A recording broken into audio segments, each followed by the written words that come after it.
Happy Nintendo Story Tuesday! Man, I am getting so sick of that intro. I need you guys to leave a comment with a suggestion for a new intro statement. Happy Nintendo Story Tuesday is not working, especially because today's not even Tuesday. Today's Thursday. Bam! I changed the lighting. This week's story is coming from my friend, the Bearded Gamer and Company. He's got a sweet little YouTube channel. I'm gonna link it down below. We're rolling back to the 80s. This story is all about the NES. Bearded Gamer writes, okay, so I was 6 years old and my older, richer cousin had an NES with the brand spanking new Teenage Mutant Ninja Turtles game. I was at his house one weekend and we played the game non-stop, not progressing very far, but we kept playing. At the end of the weekend, he told me that he was going away on his summer vacation in a couple of days and that he would be gone for 2 weeks in Spain and that we'd have to wait to play again until they got back.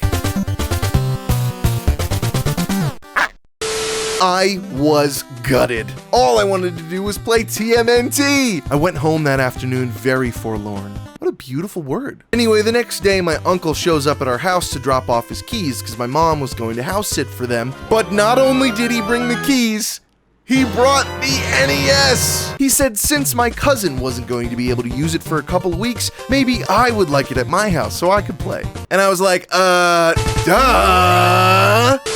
Once my uncle left, I ran up to my room so excited and I opened up the box and I was greeted with that smell. You know that new console smell? It was a mixture of plastic and cardboard and polystyrene with a hint of hot metal. I hooked up the NES to my TV and I pulled out the TMNT box. So I played the game way past my bedtime into the night. I memorized levels and I slowly progressed through the game, losing a lot of sleep. And by the second sleep-deprived week, I rescued April from Bebop and Rocksteady, defused the bombs, rescued Splinter from the Mecha Turtle, destroyed a giant Mauser, found the Technodrome, and eventually faced off against the final boss, Shredder.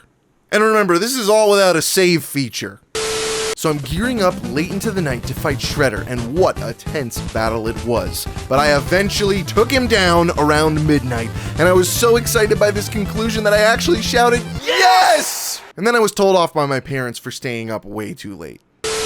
Beating the Teenage Mutant Ninja Turtles game is one of my greatest achievements to this day. And when my cousin got back from his vacation and asked if I wanted to play some more, I was just like, nah, already beat it.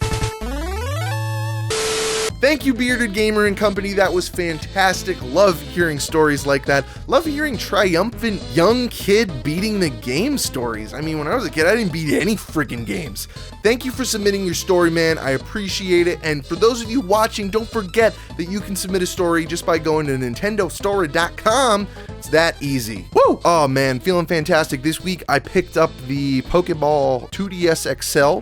I impulse pre-ordered it and kind of felt like I was just gonna probably return it because I don't really need it. But what ended up happening was I saw pictures of how beautiful it is and I had to open it.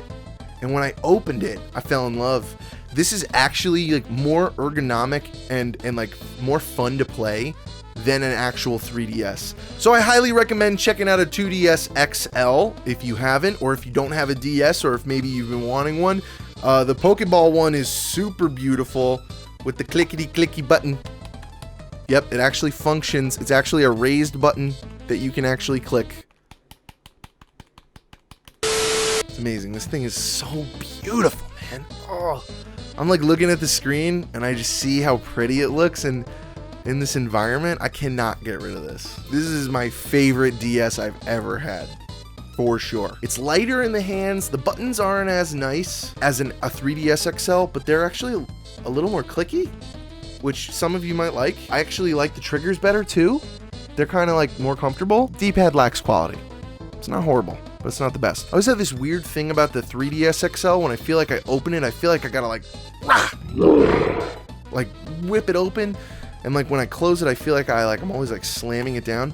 This is like one of those toilet seats, you know, that like automatically goes down. It's just kind of like nice and pretty.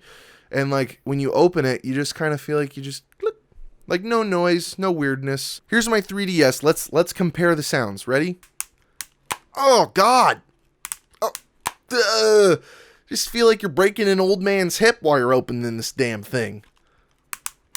Oh, God. Oh, there's no way that's okay. My pride and joy. So I'll be seeing you guys in the next video. Until then, this has been Nintendo Story number 28. I'm on Rainbow Road.